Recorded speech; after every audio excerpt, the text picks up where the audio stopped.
The morning sun cast long shadows across the grounds of Windsor Castle as James Mitchell stood at his post near the East Terrace. His black bearskin hat sat perfectly straight on his head, and his red tunic was pressed without a single wrinkle. He had been serving in the Queen's Guard for almost 8 years now, and in all that time he had mastered the art of standing completely still. People would walk past him, take photos, make silly faces, and sometimes even try to make him laugh. But James never moved. Not even a twitch. It was his job, and he took pride in doing it perfectly. Today felt different, though.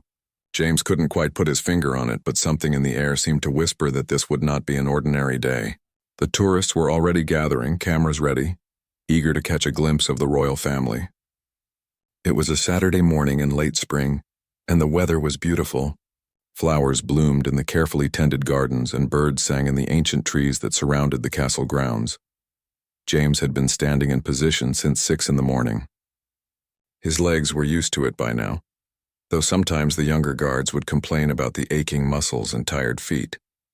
He remembered his own early days when standing still for hours felt like torture, but over time his body had adapted.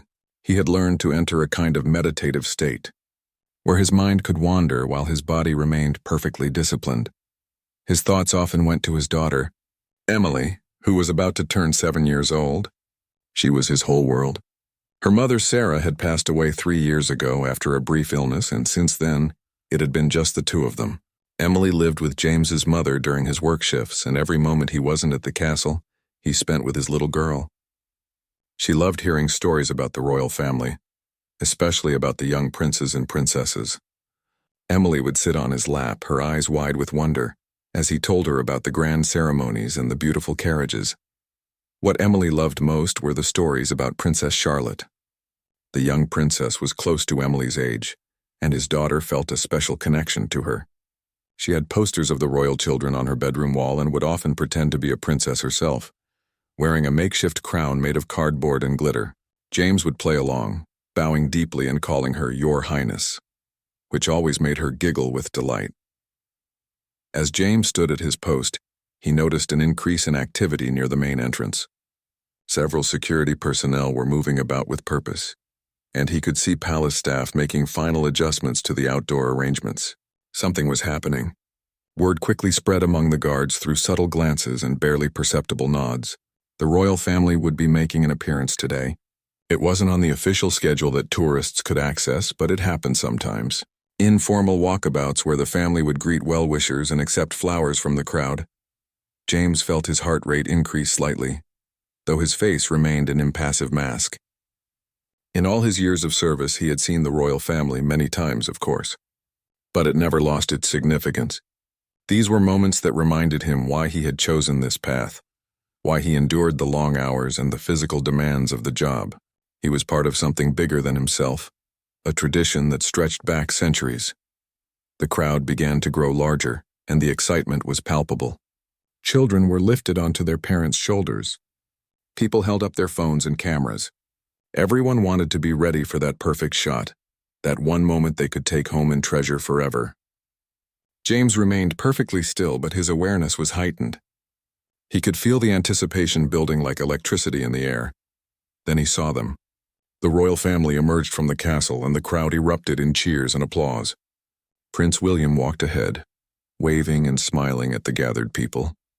Princess Catherine followed, looking elegant in a light blue dress that matched the beautiful spring sky. And there, holding her mother's hand, was Princess Charlotte. She wore a pretty floral dress and had a small smile on her face as she looked at all the people who had come to see them. James watched from his peripheral vision, never moving his head, never breaking his stance. This was what he had been trained for, to remain professional even in the most exciting circumstances. The royal family began to walk along the barrier where the crowd stood, accepting flowers, shaking hands, and exchanging warm greetings with the visitors. Princess Catherine stopped to talk with an elderly woman who was holding a bouquet of roses. Prince William crouched down to speak with a young boy in a wheelchair, making the child's face light up with pure joy. Princess Charlotte was staying close to her mother, sometimes hiding slightly behind her when the crowd's enthusiasm became overwhelming. James understood that feeling. Despite being born into royalty, she was still just a young girl, and the attention of so many strangers could be intimidating. But she was handling it with grace, offering small waves and shy smiles to the people reaching out to her. The royal family was moving closer to where James stood. His heart was pounding now. Though no one would ever know it from looking at him, he was a statue, a symbol of discipline and dedication. But inside, he was very much human, very much aware of the historic moment unfolding around him. He thought of Emily and how thrilled she would be when he told her about this day. She would want to know every detail, every word spoken, every gesture made. As the family came nearer, James could hear Princess Catherine's warm voice as she thanked people for coming. Prince William was laughing at something someone in the crowd had said, and Princess Charlotte was now just a few feet away from where he stood. She had received a small teddy bear from a young girl and was clutching it carefully, making sure not to drop it. The moment felt suspended in time, and James knew that whatever happened next would be something he would remember for the rest of his life. Princess Charlotte stopped directly in front of James. She tilted her head slightly, looking up at him with curious eyes. The young princess had probably seen guards like him hundreds of times in her life, but there was something in her expression that suggested genuine interest. She studied his uniform, the gleaming buttons, the perfect creases, the tall bearskin hat that made him appear even more imposing than his actual height. James could see her clearly now, though his eyes remained fixed forward according to protocol. She was so small, so innocent, clutching that teddy bear against her chest. For a moment she seemed to be considering something, as if debating whether to do what she was thinking. Princess Catherine was a few steps ahead, talking with a young mother who had brought her twin daughters to see the royal family. Prince William had moved further down the line, fully engaged with the enthusiastic crowd. Then Princess Charlotte did something unexpected. She reached out her small hand and gently touched James's uniform, right above where his medals were pinned. It was the softest touch, barely a brush of her fingertips against the fabric. But in that instant, something inside James cracked. Not broke, but cracked open in a way he hadn't anticipated. He wasn't supposed to react. His training had prepared him for all sorts of distractions. People had shouted at him, waved objects in his face, made loud noises, tried everything imaginable to get a response. And he had never wavered, but this was different. This wasn't someone trying to break his concentration or test his discipline. This was a child, a little girl not much older than his own daughter, reaching out with pure, innocent curiosity. In that touch, James felt something shift inside him. It reminded him of all the times Emily had reached for him, seeking comfort or connection.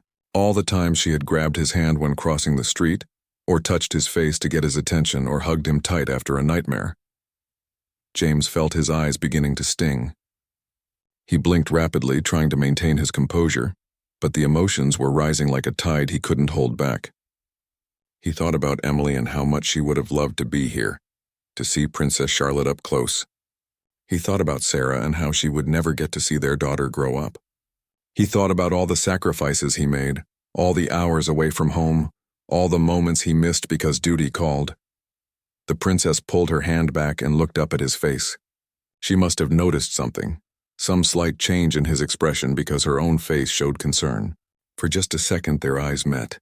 James knew he wasn't supposed to make eye contact, but it happened so naturally that stopping it would have been more obvious than allowing it. In her eyes he saw kindness and a wisdom that seemed beyond her years. A single tear rolled down James's cheek. He felt it trace a path down his face, and there was nothing he could do to stop it. He remained standing at attention, but that one tear betrayed everything he was feeling inside. Years of discipline, years of training, years of keeping his emotions carefully controlled, and here he was crying in front of hundreds of people, in front of cameras, in front of the royal family. Princess Charlotte's expression changed to one of concern. She reached into a small pocket in her dress and pulled out a delicate white handkerchief embroidered with her initials. Without hesitation, she stepped closer and gently dabbed at James's cheek, wiping away that single tear. Her gesture was so tender, so compassionate, that it nearly undid him completely. He had to summon every ounce of willpower to keep from breaking down entirely. Princess Catherine had noticed what was happening and had quietly returned to her daughter's side. She didn't pull Charlotte away or scold her for breaking protocol. Instead, she watched with a gentle smile, understanding that something meaningful was taking place. Other members of the security team had also noticed, but they too remained respectful of the moment, not interfering unless absolutely necessary. The crowd had grown quiet. People who had been chatting and taking photos were now watching this unexpected scene unfold. Some had their phones raised, capturing video of the princess's act of kindness. Others simply watched with hands over their hearts, moved by the genuine emotion of the moment. Even the other guards, trained to remain focused on their duties, were aware of what was happening to their colleague. James wanted to speak, to thank the young princess, to tell her how much her gesture meant to him, but he couldn't. Speaking while on duty was absolutely forbidden except in cases of emergency. So he did the only thing he could. He gave the smallest, almost imperceptible nod of his head, just a fraction of movement, but enough to convey his gratitude. Princess Charlotte smiled, a real smile that reached her eyes, and she seemed to understand. Princess Catherine placed a gentle hand on her daughter's shoulder and spoke softly to her. James couldn't hear the words, but he saw Charlotte nod in response. The young princess carefully folded the handkerchief and, instead of putting it back in her pocket, she tucked it into a small gap in James's uniform, just beneath one of his medals. It was clear she meant for him to keep it, a gift from one human being to another, regardless of their different positions in life. As the royal family prepared to move on, Princess Charlotte gave James one last look and a small wave. Princess Catherine smiled at him warmly, a look that conveyed understanding and appreciation. Then they continued down the line, greeting more visitors, but the atmosphere had changed. What had been simply an exciting royal appearance had become something deeper, something that touched people's hearts. James remained at his post, but everything felt different now. The handkerchief tucked into his uniform felt like it carried weight far beyond its physical presence. He could still feel where the princess had touched his cheek, could still see her concerned expression, could still sense the genuine care in her gesture. For the first time in his career, he found himself struggling to maintain his composure. Not because of physical discomfort or boredom, but because of overwhelming emotion.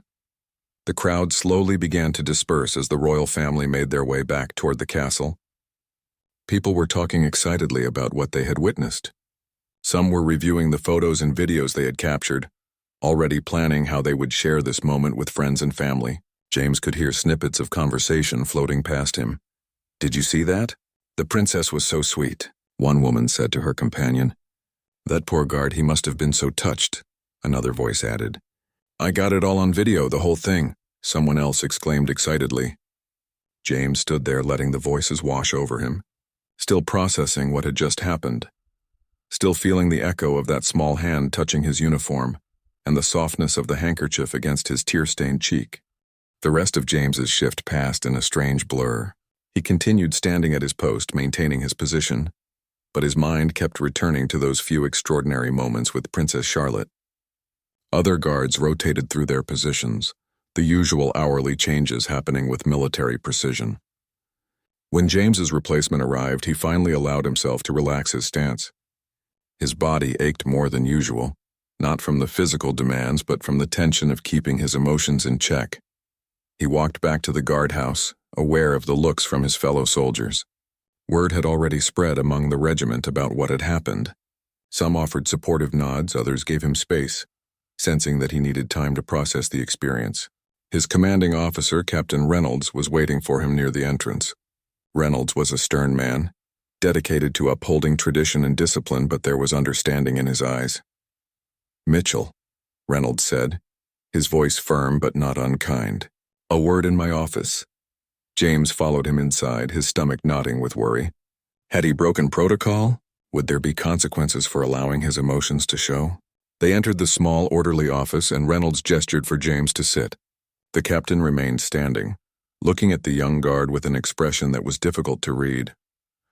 "What happened out there today was unusual," Reynolds began. James opened his mouth to apologize, but the captain held up his hand. "Let me finish. What happened was unusual, but it was also very human. You maintained your position. You didn't abandon your post. You showed emotion, yes, but sometimes that's not a weakness. Sometimes it's what makes us who we are." James felt relief wash over him. Reynolds continued, "The palace has already been in touch. They want you to know that Princess Catherine and Princess Charlotte were moved by the encounter. They hold no ill will, and they appreciate your years of dedicated service. However, there will be media attention. Videos and photos are already circulating online. You need to be prepared for that. The captain pulled out his phone and showed James several social media posts. The encounter had already gone viral. Headlines read things like, Princess Charlotte's act of kindness moves royal guard to tears, and young princess shows compassion in touching moment. The videos showed everything clearly. Charlotte reaching out, James's tear, the princess offering her handkerchief, the tender way she wiped his cheek. James stared at the images, feeling exposed and vulnerable. His private moment of emotion was now public property, viewed and shared by millions of people around the world. I never meant for this to happen, sir, he said quietly. Reynolds sat down across from him. I know you didn't, but perhaps something good can come from it. People need reminders of kindness and humanity. In a world that often feels harsh and divided, what happened today showed something beautiful. After the meeting with Captain Reynolds, James was allowed to go home early. He changed out of his uniform carefully, removing the handkerchief from where Charlotte had tucked it. He held it gently, examining the delicate embroidery of her initials. It seemed impossible that something so small could carry so much meaning. He placed it carefully in his wallet, wanting to keep it safe and close. The drive home gave him time to think. How would he explain this to Emily? What would he say to his mother, who had surely seen the news by now? As he pulled into the driveway of his modest house on the outskirts of London, he saw his mother standing in the doorway, Emily bouncing excitedly beside her. They had definitely seen the videos. Emily came running before he was even fully out of the car. Daddy, Daddy, you met Princess Charlotte. You were on TV. Everyone at school is going to know. She threw her arms around his waist, hugging him tightly. James knelt down to her level, looking into her excited face. She looked so much like Sarah, with the same bright eyes and infectious smile. Yes, sweetheart, I did meet her, James said softly. Emily was practically vibrating with excitement. What was she like? Was she nice? Did she really give you her handkerchief? Can I see it? Did she say anything to you? The questions tumbled out so fast that James couldn't help but laugh, despite the emotional exhaustion he felt. His mother, Margaret, stood watching them with tears in her own eyes. She understood better than anyone what Sarah's death had done to James, how he had thrown himself into his work as a way to cope with the grief. She had watched him struggle to balance being a good father with maintaining his career. She had seen him break down in private when he thought no one was watching, missing his wife with an ache that never quite went away. Inside the house, James sat on the couch with Emily curled against his side. He told her everything, describing the morning, the arrival of the royal family, and the moment when Princess Charlotte touched his uniform. He explained how it had reminded him of all the times Emily reached for him, and how thinking about her and her mother had made the emotions too strong to hold back. Emily listened with wide eyes, occasionally interrupting with questions or observations. When he showed her the handkerchief, she touched it reverently, as if it were a sacred relic. She must be very kind, Emily whispered. Just like Mummy was. James pulled his daughter closer, kissing the top of her head. Yes, darling, just like Mummy was. Margaret brought them tea and biscuits, settling into her favorite chair.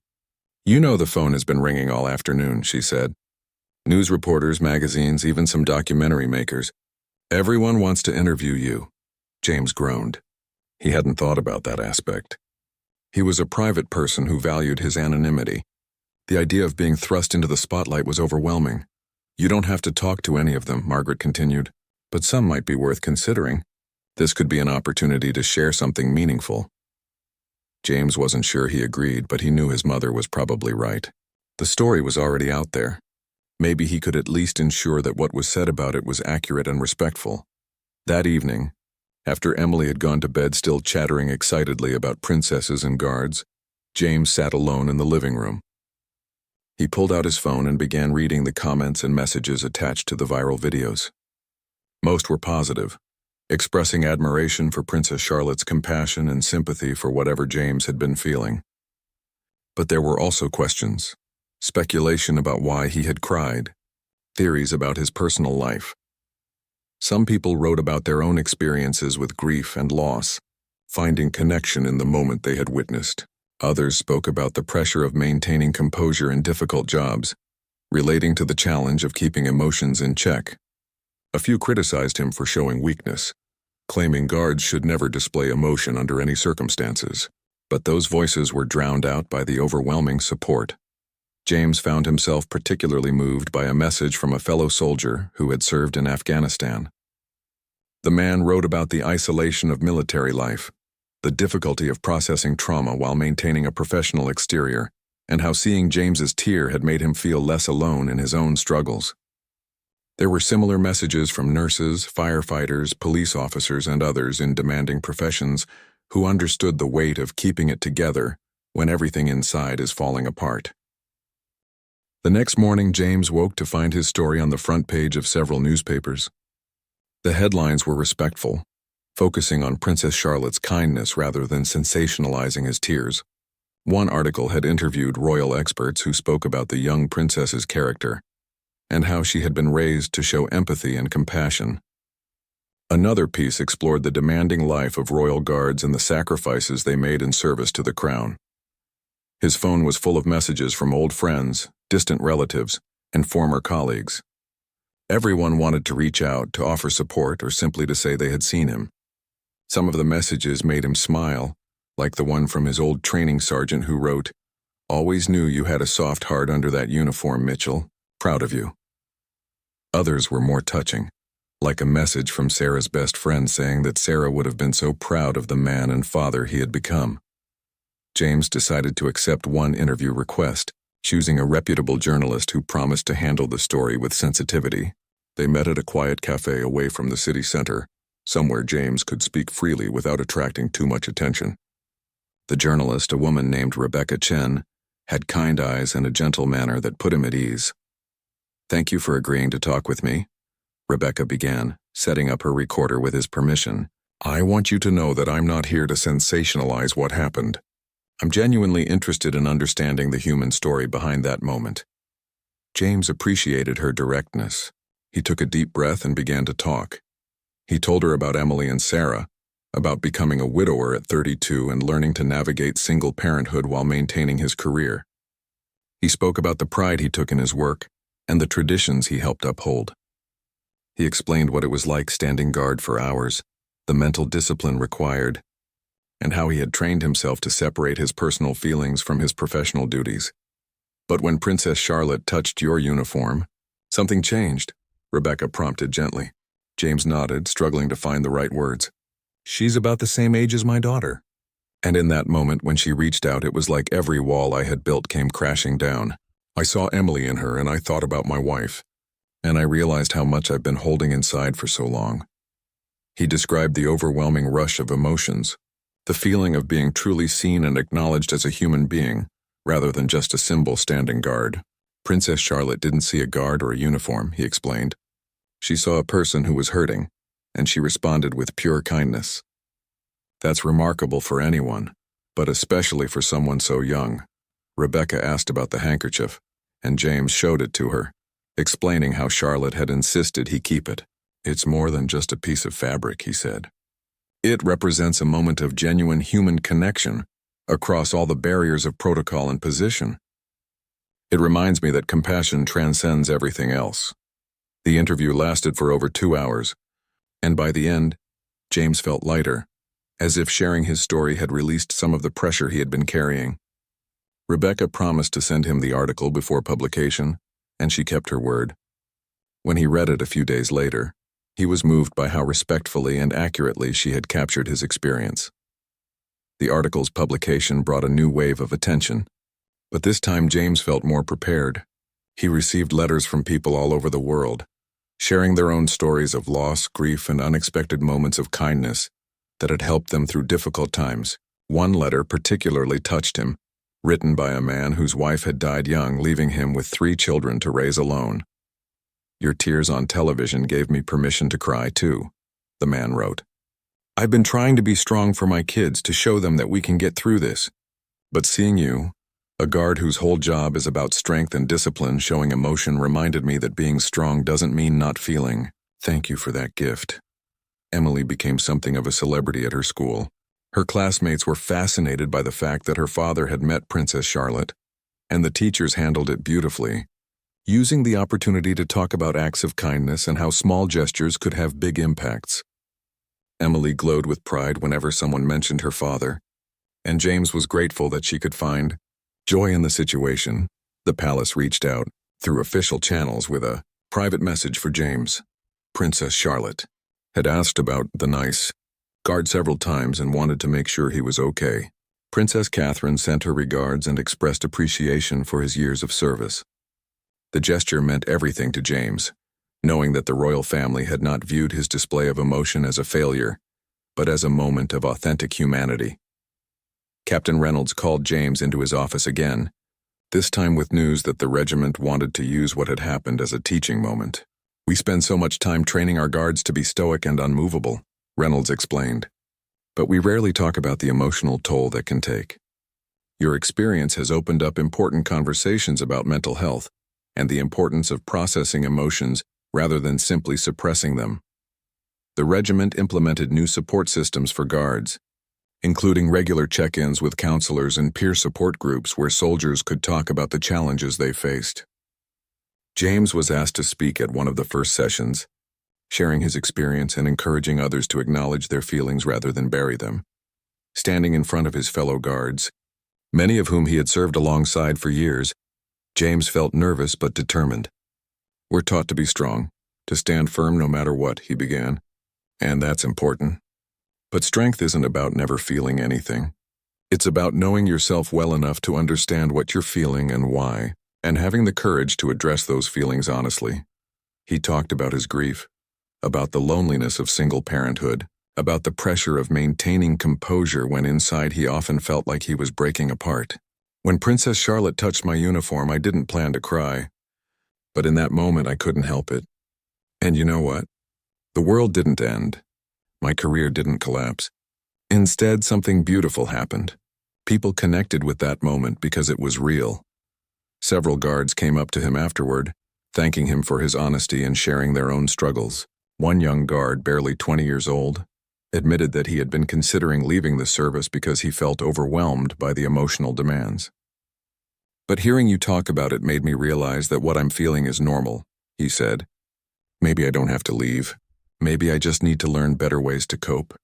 James began volunteering with a support organization for military families dealing with loss. He would meet with widows and widowers, offering understanding from someone who had walked that difficult path. He also spent time with children who had lost parents, helping them understand that it was okay to feel sad, to cry, to struggle, and that doing so didn't make them weak. Emily noticed the change in her father. He seemed more present, more open with his feelings. When she was sad, he no longer tried to immediately fix it or distract her. Instead, he sat with her in those difficult moments, teaching her that all emotions were valid and important. Their relationship deepened, built on a foundation of honest communication and mutual support. One evening, as they were having dinner together, Emily said something that nearly brought James to tears again.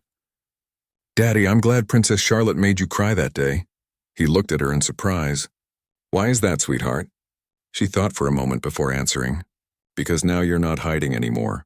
You're just you, and that's better." 6 months after the encounter with Princess Charlotte, James found himself standing in the same location where it had all happened.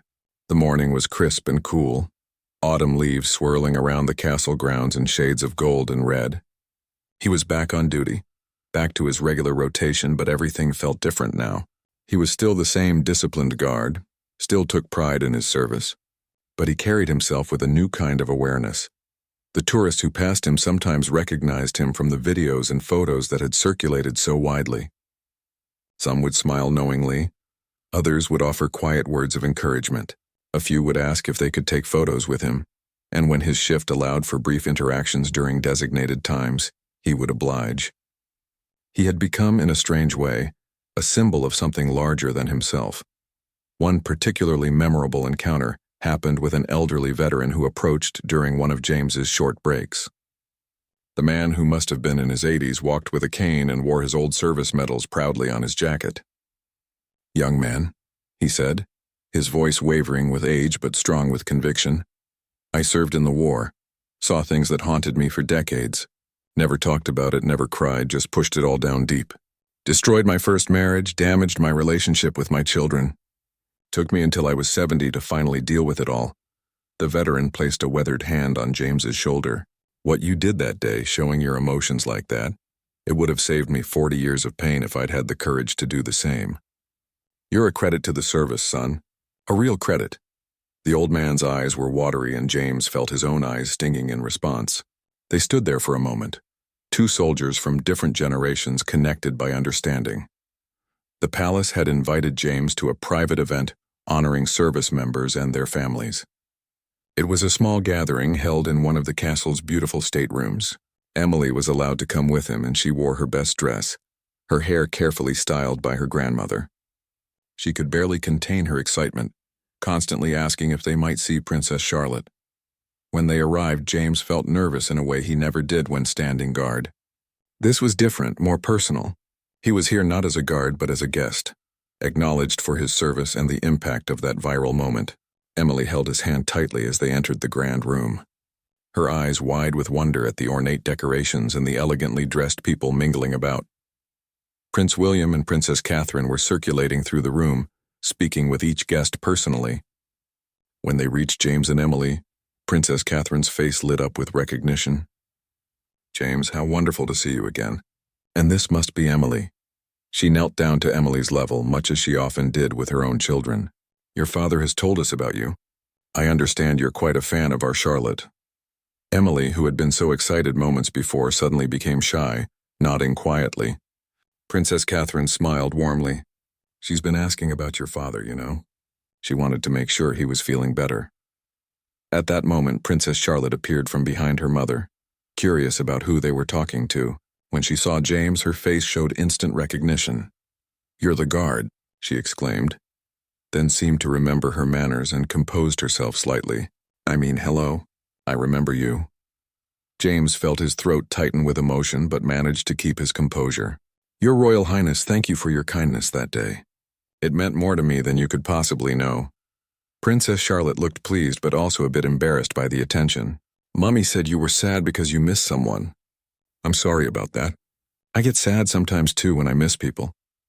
The simple honesty of her words, the direct way she addressed something so many adults would dance around, was remarkable. Emily found her voice. "Thank you for being nice to my daddy." "He talks about it all the time." "Well, not all the time, but a lot. And he keeps your handkerchief in his wallet, and he never even uses it. He just looks at it sometimes." James felt his cheeks warm at his daughter's candid revelation, but Princess Catherine and Princess Charlotte both smiled. "That's very sweet," Princess Charlotte said to Emily. "Would you like to see the garden? There are some beautiful autumn flowers still blooming." She looked up at her mother for permission, who nodded. The two girls walked off together, though never far from the watchful eyes of security, chatting like old friends despite the difference in their circumstances. Prince William joined them, shaking James's hand firmly. "Your service is greatly appreciated, James. Not just your years as a guard, but what you've done since that day. We've heard about your work with military families, the talks you've given. That kind of service is just as valuable as standing at your post." James was deeply moved by the prince's words, hardly able to believe he was having this conversation. For the next hour, James and Emily mingled at the event, meeting other service members and their families. Each person had their own story, their own struggles and triumphs.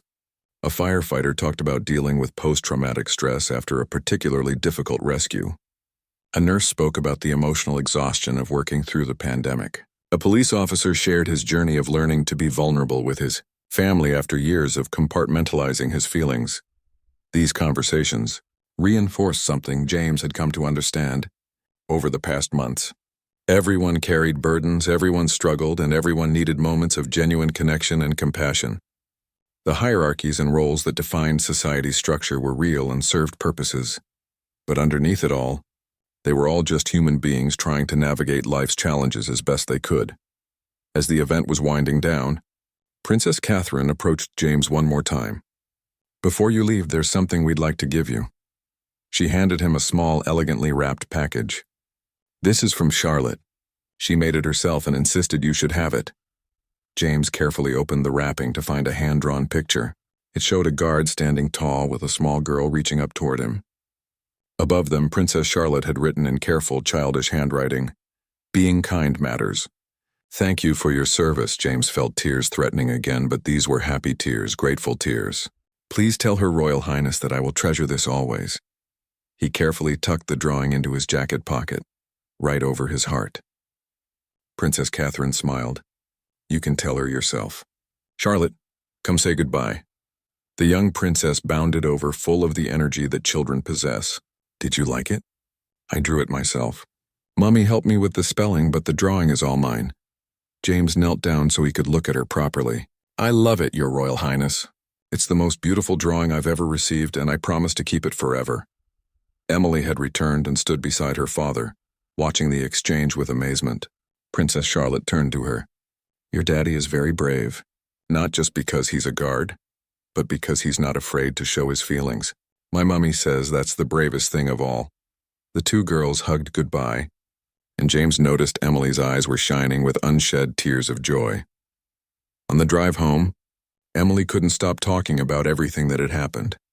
She had met real princesses seen inside the castle, and made a friend who happened to be royalty. But what seemed to impress her most was something Princess Charlotte had said to her privately. She told me that even though she lives in a palace, she still gets scared sometimes and misses people when they're away. She said everyone feels sad sometimes, even princesses. James glanced at his daughter in the rearview mirror. That's very true, sweetheart. Our feelings make us human no matter who we are or where we live. Emily was quiet for a moment, then said something that showed wisdom beyond her years. I think that's why everyone loved seeing you cry that day, Daddy. It reminded them that it's okay to feel things. When they arrived home, Margaret was waiting eagerly to hear about every detail of the event. As Emily regaled her grandmother with stories of the palace and the princesses, James excused himself for a moment. He went to his bedroom and carefully placed Princess Charlotte's drawing in a frame he had bought earlier that week, anticipating this moment. He hung it on the wall where he would see it every morning when he woke and every night before he went to sleep. That night, after Emily had fallen asleep, James sat in his living room with a cup of tea, reflecting on the incredible journey the past 6 months had been. What had started as a single moment of vulnerability had transformed into something he never could have imagined. He had connected with thousands of people through their shared experiences of grief and healing. He had helped change policies within his regiment to better support soldiers' mental health. He had become a voice for those who struggled to express their emotions. But more than any of that, he had become a better father to Emily. He was more present, more honest, more willing to share both his joys and his sorrows with her. She was learning that strength came in many forms, and that acknowledging pain was not weakness but courage. He thought about Sarah and how proud she would have been of both of them, of how they had navigated their grief and found ways to honor her memory while building a life worth living. James pulled out his wallet and looked at the hanker. 2 years had passed since that spring morning when Princess Charlotte had touched James's uniform and changed his life forever. The viral moment had eventually faded from the daily news cycle, as all viral moments do, but its impact continued to resonate in ways both large and small. James was now 35, Emily was nearly 9, and their lives had settled into a new rhythm, one that acknowledged both their losses and their hopes for the future. James still served as a royal guard, but his role had expanded beyond standing at attention. He had been appointed as a peer support coordinator for the regiment, helping implement and oversee the mental health initiatives that had grown out of his experience. He split his time between guard duties and counseling sessions, finding fulfillment in both aspects of his work. The rigid discipline of standing guard still grounded him, while the connections he made through support work nourished his soul. Emily had grown into a thoughtful, empathetic child who spoke openly about her feelings and encouraged others to do the same. She had started a kindness club at her school, inspired by Princess Charlotte's gesture toward her father. The club organized small acts of compassion throughout the school and community, from writing encouraging notes to students who seemed lonely to collecting donations for families in need. Her teachers marveled at her maturity and her genuine desire to make others feel seen and valued. Margaret, now in her early 70s, had found new purpose in supporting James's advocacy work. She helped organize events for military families, cooked meals for support group meetings, and provided childcare for service members who needed time to attend counseling sessions. She often said that helping others through their grief had helped her process her own loss of Sarah. her beloved daughter-in-law who had been like a daughter to her. The anniversary of the encounter with Princess Charlotte became an informal day of remembrance for James and Emily. Each year on that date, they would visit Sarah's grave together, bringing fresh flowers and sharing memories. Then they would do something kind for a stranger, carrying forward the lesson that Princess Charlotte had taught them about the power of simple compassion. Last year they had spent the afternoon at a children's hospital, reading stories to young patients. This year they planned to volunteer at a soup kitchen that served veterans. James had been invited to speak at various events over the years, sharing his story at military academies, mental health conferences, and community gatherings. He was always careful to emphasize that he was not special or particularly brave, just someone who had experienced a moment of vulnerability and had chosen to be honest about it rather than ashamed. The real hero of the story, he would always say, is a young girl who saw someone hurting and responded with kindness, without hesitation or calculation. The handkerchief remained in his wallet, though he had also had a special display case made for it, which sat in his home office alongside Princess Charlotte's drawing. Visitors would often ask about these treasures, and James would tell the story again, never tiring of it because each telling reminded him of the lesson at its heart. Compassion could come from anywhere at any time, and could transform lives in ways we might never fully understand. One autumn afternoon, James received an unexpected letter bearing the royal seal. His hands trembled slightly as he opened it, wondering what it could contain. The letter was an invitation to participate in a documentary about the royal family's charitable work and their commitment to mental health awareness. The project would include interviews with people whose lives had been touched by members of the royal family in various ways. James's story with Princess Charlotte would be one of several featured segments. After discussing it with Emily and his mother, James agreed to participate.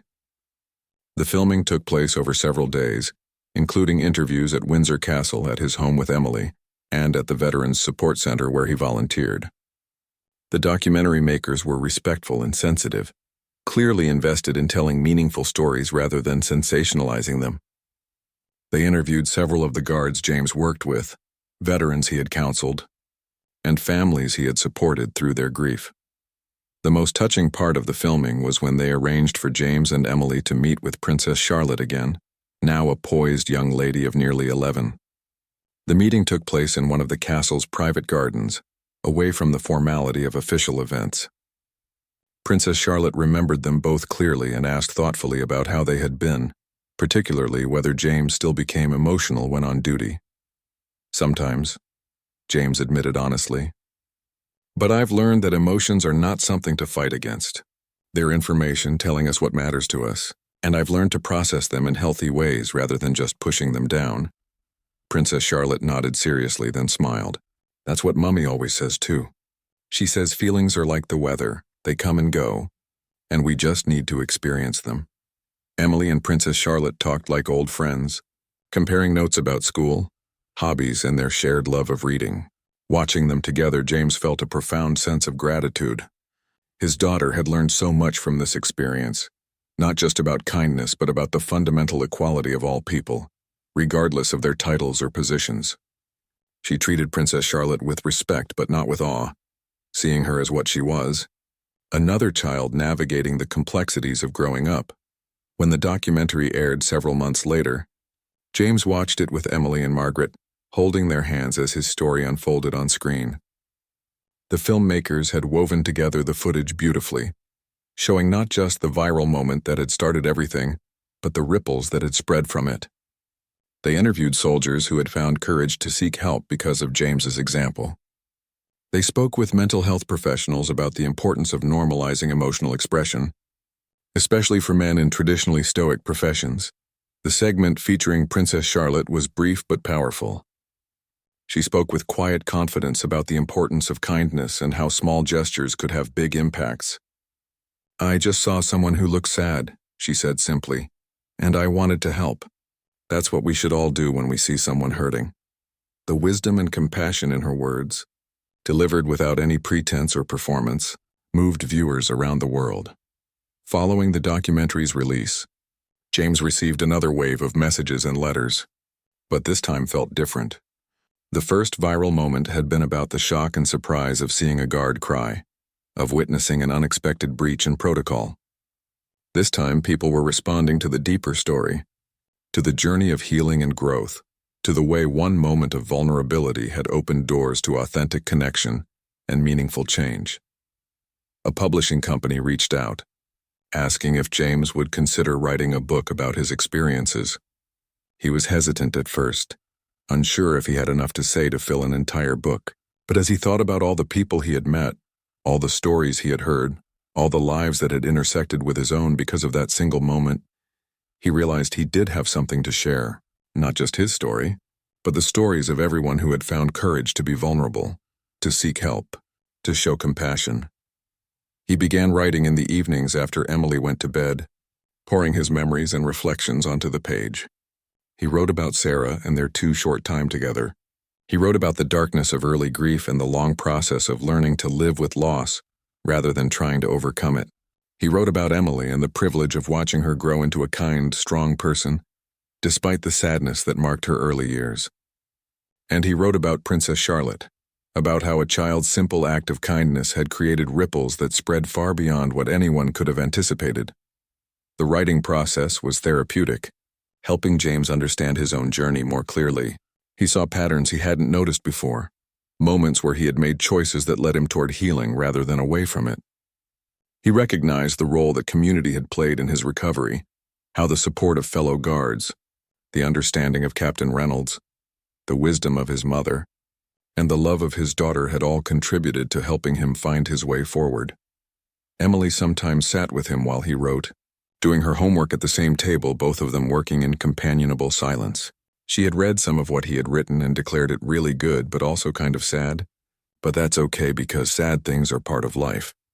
Her matter-of-fact acceptance of life's difficulties, combined with her innate optimism, never failed to amaze James. She had inherited the best of both her parents and added her own unique strengths to the mix. The book took nearly a year to complete. When it was finally published, James dedicated it to 3 people. Sarah, whose love had shaped him into the man he was. Emily, whose presence gave him reason to keep moving forward. And Princess Charlotte, whose simple act of kindness had reminded the world of what truly mattered. The book found its audience among military families, mental health advocates, and anyone who had struggled with loss and the challenge of remaining open-hearted in a world that often demanded stoicism. James did a modest book tour, speaking at libraries, bookstores, and community centers. Emily accompanied him when her school schedule allowed,